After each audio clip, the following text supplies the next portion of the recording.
Tamam bo'linglar. Betanga navbat boshlanmadimi? Boshlandimi aka? Qor yog'sa qotadi-da gaz.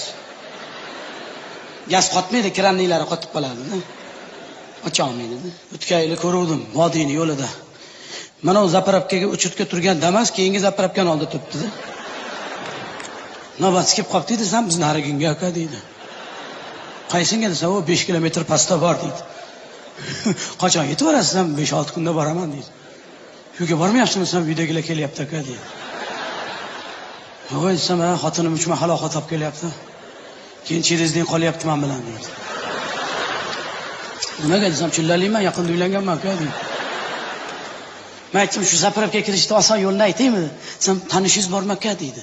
Zo'r yo'li bor desam, qanaqa yo'li bor deydi. Men aytdim, Damasini sotdi aka dedim. Keyin nima qilaman deydi. Shu yaqinroqdan bitta Damas sotib olasan dedi. Bu ham Damas, bu ham Damas. Nima farqi bor senga? Bez o'chirib kirasan, aylanib kelguncha o'zing mashinaga o'chirib kelib qoladi. Uni sotib, buni olib yana kirib ketaverasan dedi. Sen ishonyapti, apartmentga kirib ketib qoladi deydi.